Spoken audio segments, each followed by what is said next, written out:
Hello everyone, स्वागत आहे तुमचे होम ट्युटोरियल स्टडी मध्ये। आज आपण बघणार आहोत daily use sentences. Daily use sentence आपल्याला फक्त पाठच करायचे नसतात, तर ते आपल्याला इंग्लिश मध्ये बनवता सुद्धा आले पाहिजे। तर आजच्या व्हिडिओला सुरुवात करूयात।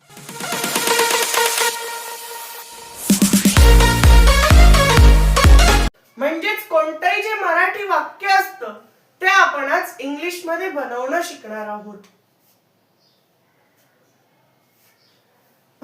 फर्स्ट एक्झाम्पल, ती पुस्तक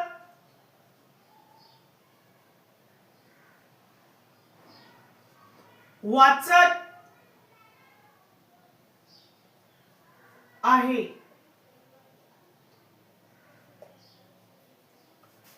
ती पुस्तक वाचत आहे। मग आता तिला आपण इंग्लिश मधून काय म्हणतो, तर सी म्हणतो। मग आता आपण पहिला नंबरचा पहिलाच घेतला। आता पहिला घेतल्यानंतर आपल्याला शेवटचा घ्यायचा आहे। सी लागला म्हणजेच आय ला आपण इंग्लिश मधून काय म्हणणार आहे, तर इज, म्हणजेच सी इज। पहिला झाला, शेवटचा झाला। आता आपल्याला असं वापस यायचंय। वाचतला इंग्लिश मधून काय म्हणतो आपण, तर रीड। आता वाचन पूर्ण झालेलं नाहीये, म्हणून त्याच्या पुढे वापर करायचा आयएनजी चा, म्हणजे जो आपला रीड शब्द होता हे काम पूर्ण झालेलं नव्हतं, म्हणून त्याच्यात आपण आयएनजी वापरला। म्हणजेच read plus ING equal to reading. म्हणजेच तयार झालं सी इज रीडिंग। मग आता काय वाचते, तर पुस्तक वाचते।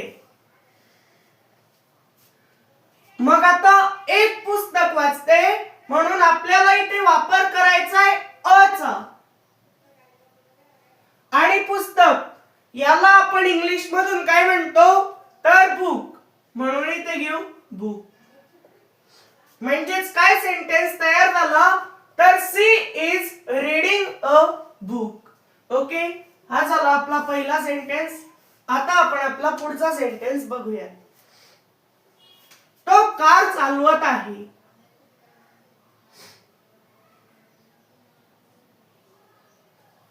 तो कार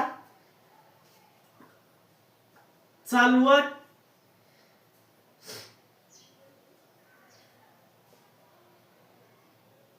आहे। आता आपण ती जर आलो तर म्हणतो सी, पण जर तो आलो तर आपण म्हणतो ही। आता पहिला झाल्यानंतर आपण शेवटचा घेऊ। ही याला म्हणजेच आय ला आपण इंग्लिश मधून म्हणणारे इज। मग आता आपल्याला असं वापस यायचंय, चालवत, चालवतला आपण इंग्लिश मधून काय म्हणतो, चालवणे, म्हणजेच ड्राईव्ह। पण चालवणं पूर्ण झालेलं नाहीये। Drive plus ING equal to काय होईल, असा शब्द चालणार। मग आता आपल्याला काय करायचंय, तर या ड्रायव्हिंग मधला ई कट करायचा आहे आणि मग पुढे येईल आयएनजी। ई कट झाला तर उरला काय, तर फक्त ड्रायव्हिंग। म्हणजे जे पण वर्ड असेल त्याच्या पुढे ए चा किंवा कोणत्याही लिटरचा वापर व्हायला नको, फक्त आयएनजी चा। ओके, म्हणजेच हे झालं ड्रायव्हिंग, म्हणून इथे करू ई कोडवून आयएनजी।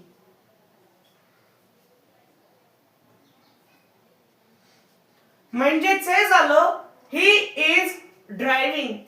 काय चालवतोय, तर कार चालवतोय, म्हणून एक कार, एकला आपण म्हणलं अ आणि मग हे कार घेऊ इथे। म्हणजेच सेंटेन्स तयार झाला, he is driving a car. तर आता आपण पुढचा सेंटेन्स बघूया। मी चहा पीत आहे। मी चहा पीत,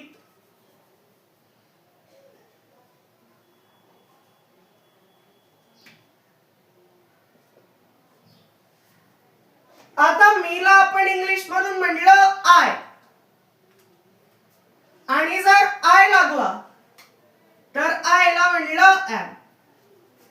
आता इकडून वापस येताना पीतला आपण काय म्हणणार आहे तर ड्रिंक. ड्रिंक म्हणजे पिणे. आता चहा पिणं पूर्ण झालेलं नाहीये म्हणून त्याच्यात पुढे वापर करायचा आयएनजी चा.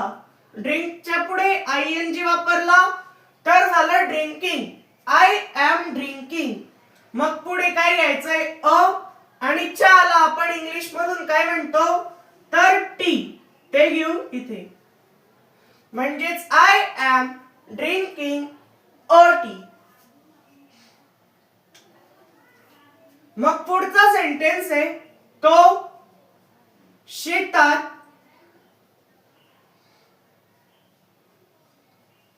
जात आहे.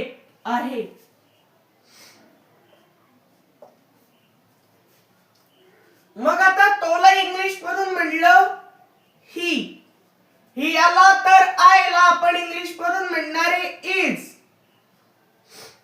He is. आता असं वापस यायचंय. जातला आपण इंग्लिश मधून काय म्हणतो तर गो. जाणं पूर्ण झालेलं नाहीये म्हणून पुढे आपण वापर करणारे आयएनजी चा. म्हणजेच ही इज गोइंग. मग आता कुठे जाणार आहे ते सांगायच्या आधी आपल्याला वापर करायचा आहे टू चा.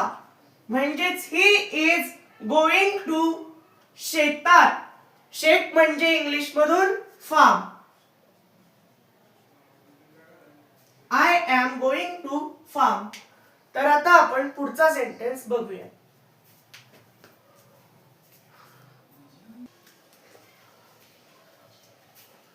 तर आता आपला पुढचा सेंटेन्स आहे तो मोबाईल पाहत आहे. तो मोबाईल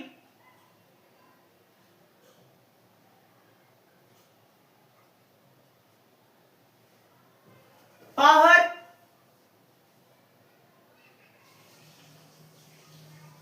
आहे. आता हा सेंटेन्स इंग्लिश मध्ये कसा बनेल? एवढ्या सेंटेन्सच्या प्रॅक्टिस नंतर तुम्हाला सुद्धा आता बनवता येत असेल तर बनवून पहा. आता जर तुमचा बरोबर आला असेल तर चांगली गोष्ट आहे, नसेल आला तरी चांगली गोष्ट आहे. नसेल आला तर अजून चांगली प्रॅक्टिस करा. तर आता तोला आपण इंग्लिश मधून काय म्हणतो तर ही. तुम्ही जर सोडवून पाहिला नसेल तर आताच व्हिडिओ पॉज करून पहा. आता पहिला झाला शेवटचा घेऊ. ही जर आला तर आय ला आपण इंग्लिश मधून काय म्हणणार आहे तर इज. He is. आता असे वापस येऊ. पाहत याला इंग्लिश मधून काय म्हणतो आपण तर वॉच. He is watch. मग आता पाहणं पूर्ण झालेलं नाहीये म्हणून पुढे आपण वापर करायचा आयएनजी चा. म्हणजेच ही इज वॉचिंग. मग आता पुढे काय करायचंय पुढे आपण वापर करू अ चा. ही इज वॉचिंग अ आणि मग मोबाईल याला येऊ इथे. हा झाला सेंटेन्स तयार. मराठीमध्ये 4 पण इंग्लिश मध्ये किती झाले 3 आणि 2 5. तर आता आपला पुढचा सेंटेन्स आहे मी माझा गृहपाठ पूर्ण केला. मी माझा गृहपाठ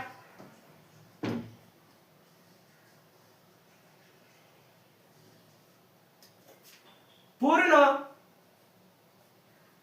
केला.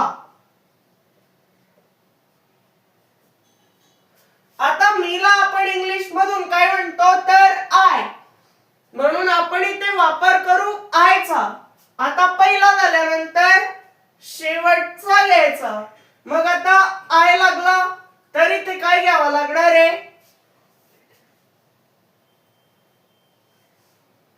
इथे वापर करायचा आहे हॅवचा. I have. कारण काम तिथे काय झालंय, पूर्ण झालंय. आपण तिथे कोण आहे का आपण काय करतोय ते नाही सांगते. मग तिथे आपण गिव हॅव. आय हॅव पूर्ण. पूर्णला म्हणलं कम्प्लीट. आता इथे पूर्ण झालेलं आहे म्हणजेच कोणता टेन्स आहे तर perfect tense, present perfect tense. पूर्ण झालेलं आहे म्हणून इथे वापर करू ईडीचा. I have completed. मग पुढे माझा गृहपाठ. गृहपाठ माझा असं नाही चालणार आहे म्हणून माझा गृहपाठ.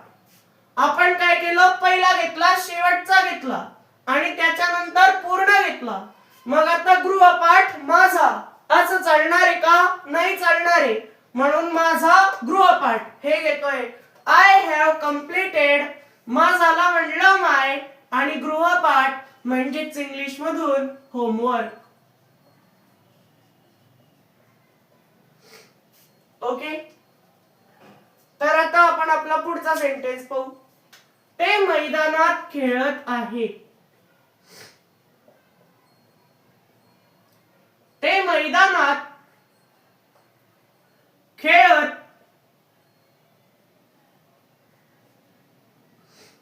आहेत.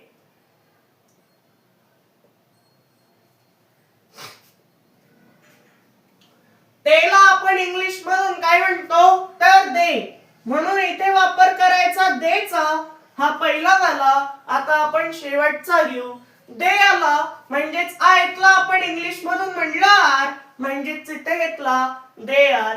पहिला झाला, शेवटचा झाला. मग आता वापस यायचंय तर खेळत. याला इंग्लिश मधून म्हणू प्ले. खेळणं पूर्ण झालेलं नाहीये म्हणून इथे वापर करू ING चा. म्हणजेच दे आर प्लेइंग. याच्या नंतर काय करायचंय, मग आता इथे ते मैदानाच्या मध्ये खेळतायत. ते काय करतायत, मैदानाच्या मध्ये खेळतायत म्हणून इथे वापरू इन.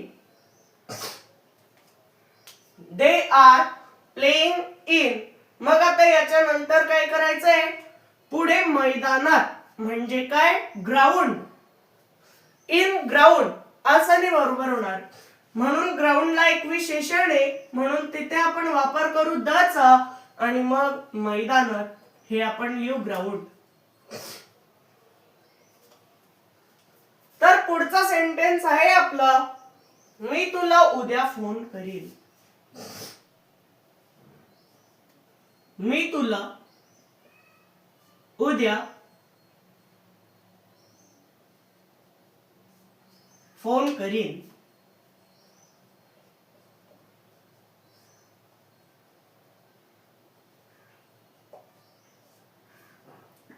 आता मीला आपण इंग्लिश मधून म्हणलं आहे. पहिला झाल्यानंतर शेवटचा घ्यायचा. मग आता फोन करणार. करणारे म्हणजे तो काय तर future tense. This is a future tense म्हणजेच तो मराठीत काय तर भविष्य काळ. आणि भविष्य काळाला आपण काय वापरतो शाल किंवा विल. काय वापरतो शाल नाहीतर विल. म्हणून इथे वापर करू विल चा म्हणजेच झाले आय विल. मग आता आय विल झाल्यानंतर आपल्याला काय करायचंय, आय विल झालं तर इथे साइन देऊन देऊ आणि मग याच्या नंतर आपल्याला काय करायचंय फोन करीन. फोन करीन म्हणजे कॉल. कॉल करणारे. मग आता याच्या नंतर आपल्याला काय करायचंय, कोणाला फोन करणारे तुला फोन करणारे असं जर आपल्याला म्हणायचंय तर याच्यानुसारच आपल्याला चालावं लागेल. तुला उद्या फोन करीन असं नाही चालणार आहे. फोन उद्या तुला तर तुला उद्या फोन म्हणून कॉल यू. तुला ला यू. आता फोनला आपण आधी घेतलं कॉल यू. आय विल मग पुढे घेतलं कॉल यू आणि मग याच्या नंतर काय करायचंय तर केव्हा फोन करीन तर उद्या. उद्या म्हणजे टुमोरो. ओके, अशा प्रकारे वाक्यरचना तयार होत असते. चांगल्या प्रकारे तुम्हाला समजलं असेल अशी अपेक्षा करतो. म्हणजे चांगल्या प्रकारे तुम्हाला समजवायचा प्रयत्न मी केलेला आहे. आणि आपण आजच्या व्हिडिओमध्ये एवढे सेंटेन्स घेतलेले आहेत. तर आता अजून पुढचा घ्यायचा का? एक दोन सेंटेन्स घेऊन घेऊ अजून पुढे, मग त्याच्यानंतर व्हिडिओ पूर्ण करू.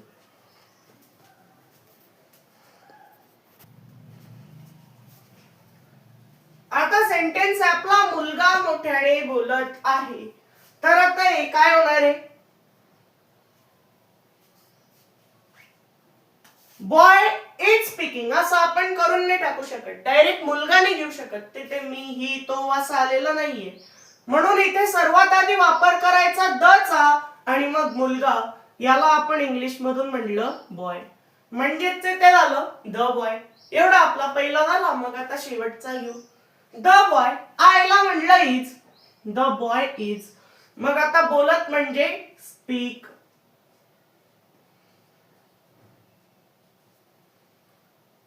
स्पीक सोबत काय करू आता? तर आयएनजी चा वापर करू. कारण बोलणं पूर्ण झालेलं नाहीये. स्पीकिंग. मोठ्याने बोलणे म्हणजे इंग्लिश मधून कसं बोलणं? तर लाऊडली. म्हणजे काय? मोठ्याने.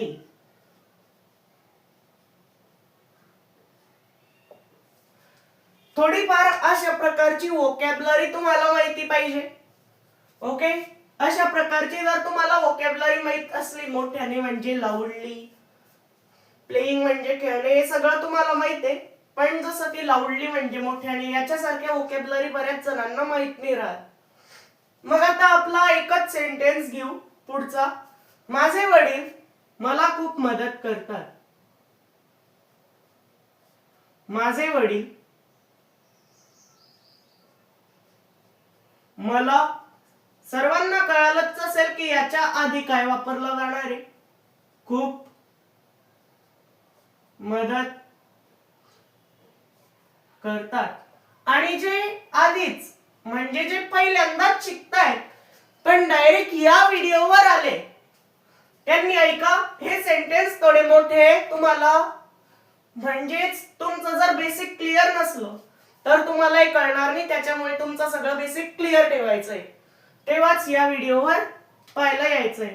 मग आता माझे वडील. माझेला म्हणलं माय. नाही तर बरेच जण काय करतात, मला इंग्लिश शिकायची आहे आणि माझाच व्हिडिओ सापडून जातो लगेच. मग आता माझेला म्हणलं माय आणि वडीलला म्हणलं फादर.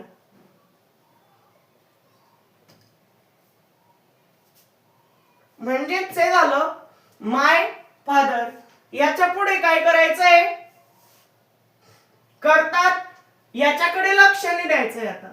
मग आता मदत म्हणून इथे घेऊ हेल्प. पण इथे यसचा वापर करू हेल्प्स. माय फादर हेल्प्स. मग आता मला.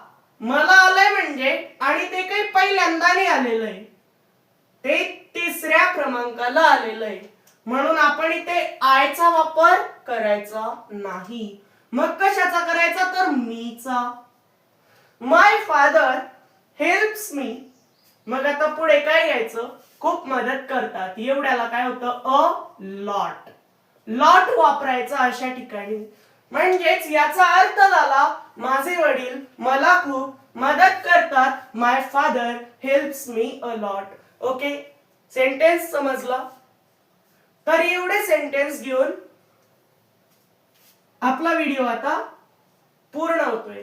तर भेटूयात पुढच्या व्हिडिओमध्ये. आणि इकडे काही वोकॅब्युलरीचा स्क्रीनशॉट देतो, बघून घ्या आणि वोकॅब्युलरी पाठ करून घ्या. भेटूयात पुढच्या व्हिडिओमध्ये.